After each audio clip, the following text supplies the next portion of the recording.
Good morning, students.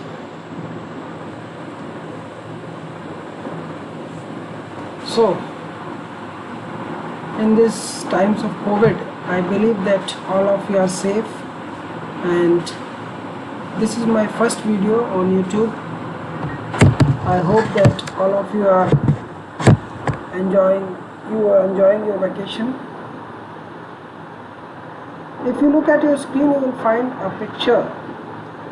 A picture tells about hundreds of thoughts, and what thought is coming into your mind, I don't know, because you are not present in front of me. But what I decipher is that a boy is trying to silence the audience, or you can say he is putting his fingers over his lips, and mostly we decipher that it might be saying, or he might be saying, that keeping quiet. So the topic today that I am going to deal is the third poem of Flamingo, class 12th, that is keeping quiet. First I will talk about, this is my introduction. I am Sanjeev Rai, PGT English from KVCLM, Jabalpur. Pablo Neruda, an American poet, he was born in Chile in the year of 1904 and died in the year of 1973. He also received Nobel Prize in the year of 1971. He was a very different type of poet. He has started writing poetry at the age of 13 only. Most of the words are in Spanish, which have been translated into English. The poem basically deals with quiet introspection.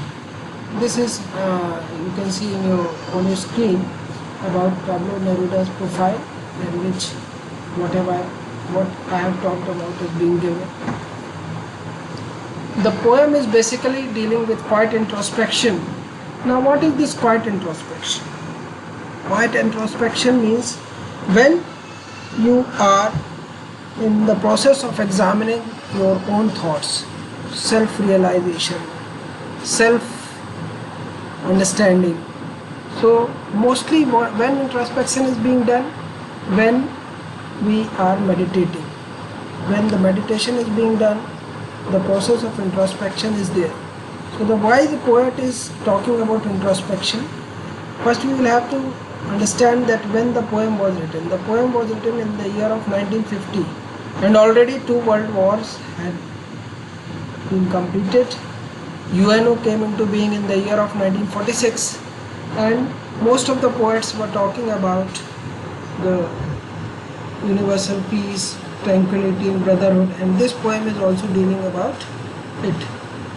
Going on to the next slide, this is the main idea of the poem, in which I have written about a fast moving world, and we are supposed to be concerned about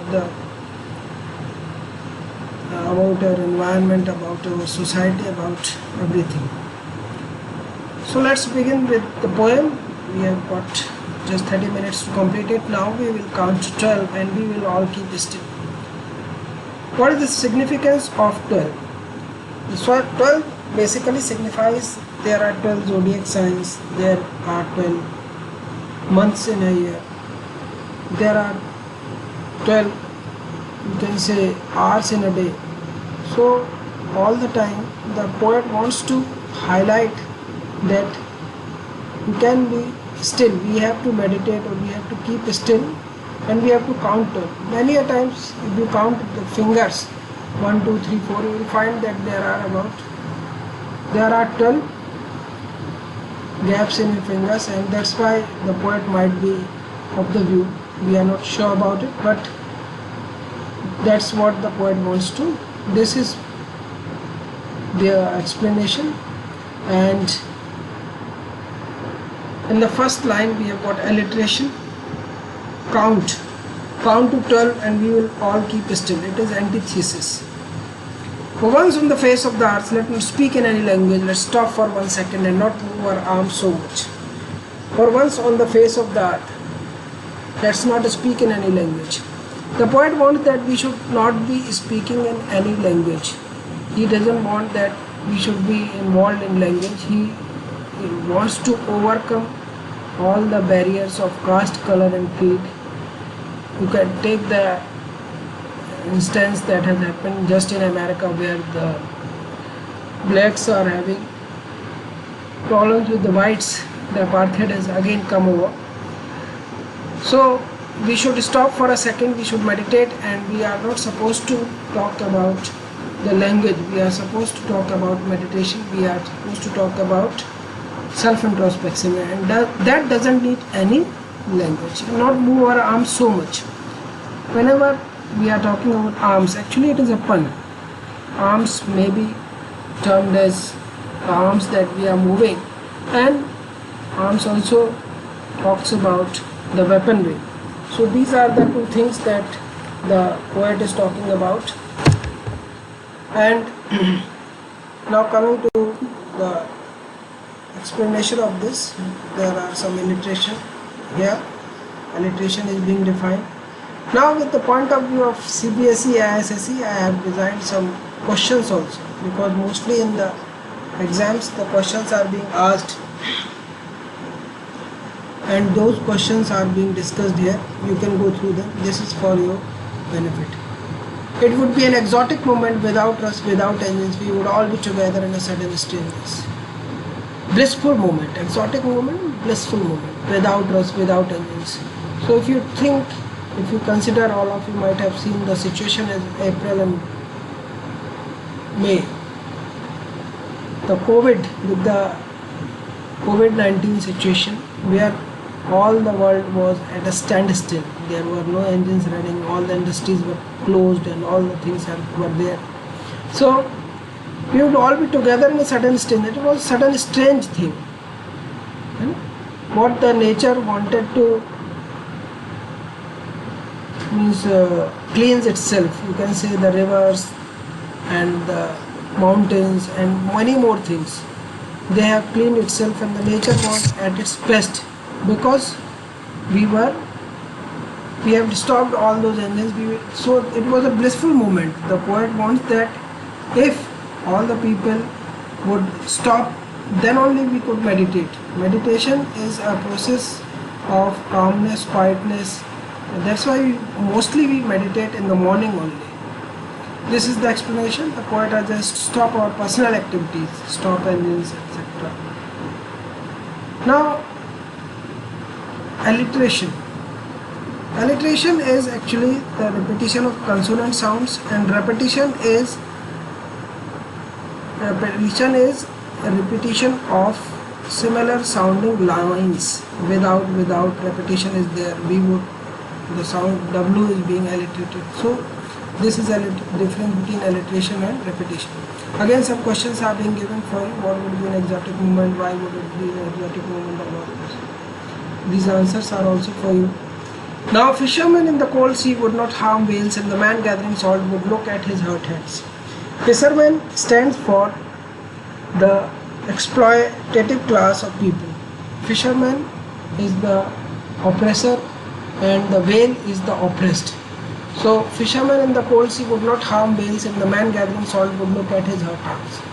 So in this poem, the poet wants to say that people should have self-introspection. When they have got self-introspection, when they will be meditating, then only they will be knowing that what wrong they are doing to themselves, what wrong they are doing to the nature.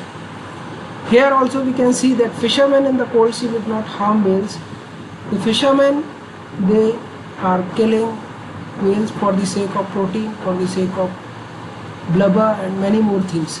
So the poet wants that all these things should be stopped. Here we can see that the pictures, I was actually very much interested to know that how the whales are being killed, and that's why I got some pictures, the blue whale in the cold sea which are killed in large number, how the whales are killed and how they are caught. Actually they are caught with the help of a harpooning. The harpooning is done with a missile, and this missile, how it catches it, you can see in the picture, have got browsed through internet and provided these pictures for you so that you can understand that how whales are being caught. And now these are some of the examples of the hunters who are killing the whales. Then the whale is brought. This is the skeleton. Salt gatherer I talked about. Salt gatherer, people gathering salt in the salt yard. So what is the salt gatherer telling about? And you can see in this picture people gathering salt.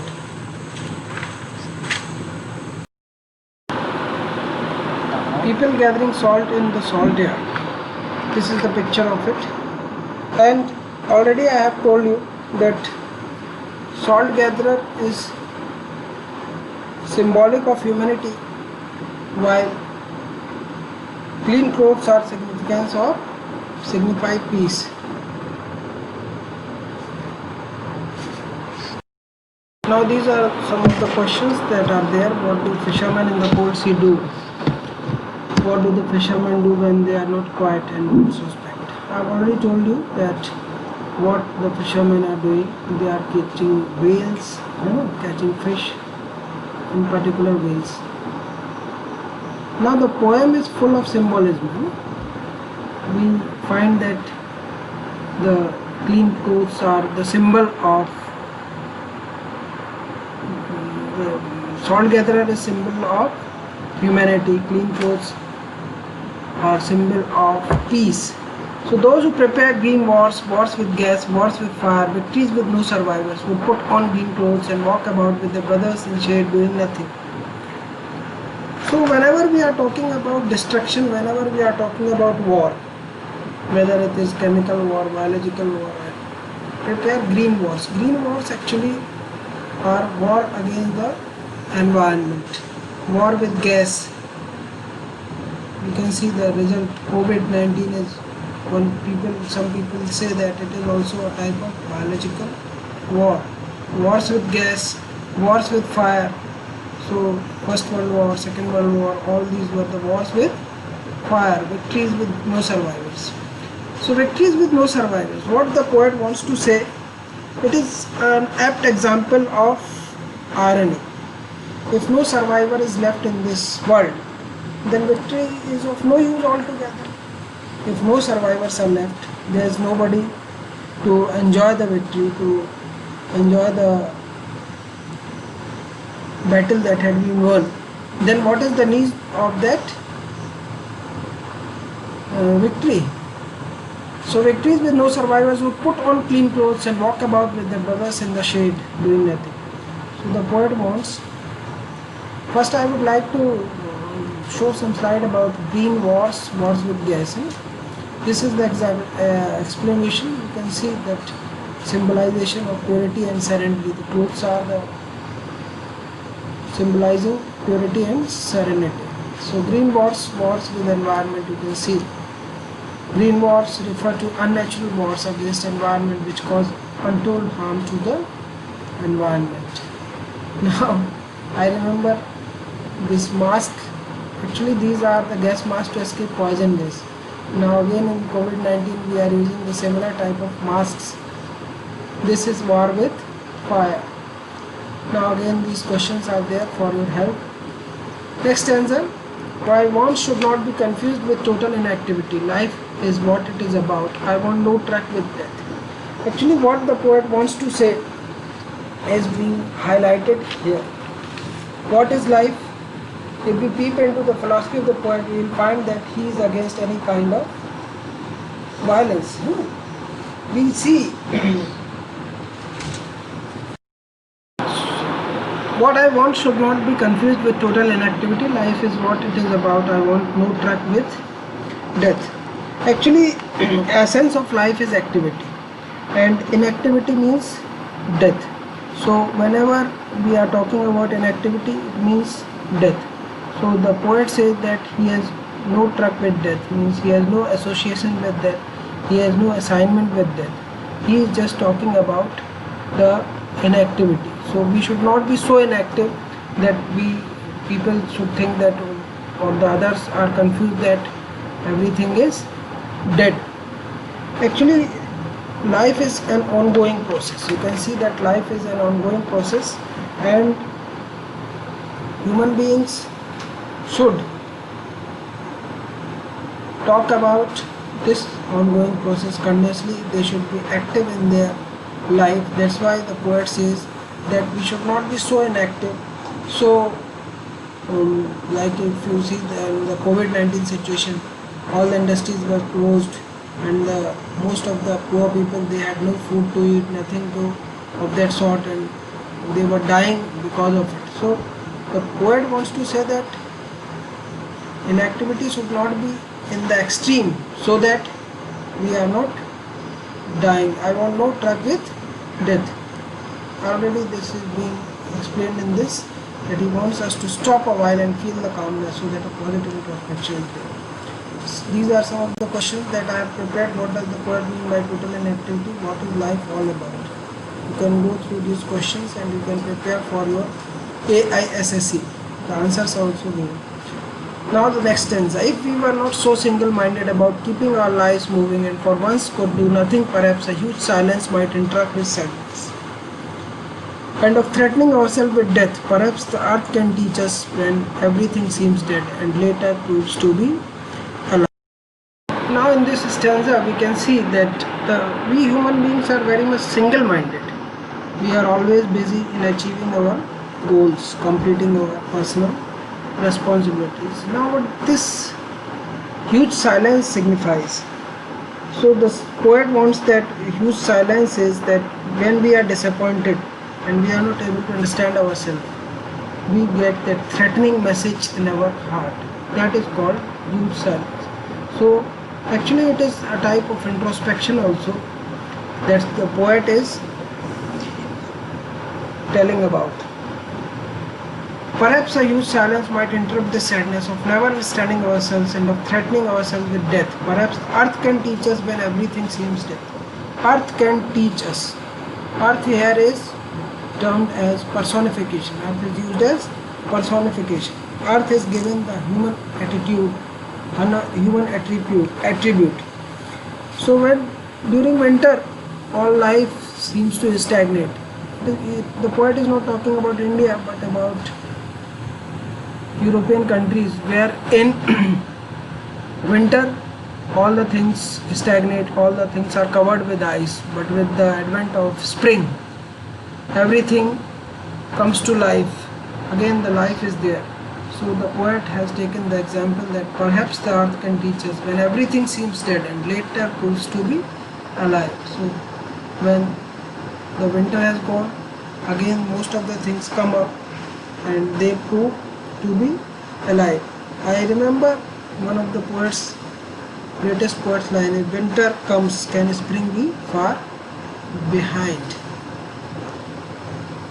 So this is the explanation. You can see the last lines, rather we go on with the fear of death calculation, how much of our dreams and wishes will be achieved. Now I'll count up to 12 and you will keep quiet and I will go. Now that the poet has inculcated and imbibed his thoughts into you, the poet wants that whatever the thoughts, whatever his views had already been inculcated and imbibed into you, so you will try to remember those thoughts, what the poet wants to say. You will keep your society, yourself and others know about what have been taught, what the poet wants to convey. So the poet believes that through these lines, through his poem, he has tried to bring about energy in the society, and he also stresses that quiet introspection or self-introspection or the meditation that he wants to do, the public might have gone through it. So you can see that in conclusion the poet taught us through the example of earth, which at one season may look as if dead. So that was the single-minded. It is thinking selfishly only about one's personal achievements and progress without involving anyone. These are some of the figures of speech, alliteration it is the repeated beginning sound of 2 or 3 words. We will, we would, sudden stillness, hurt hands, war.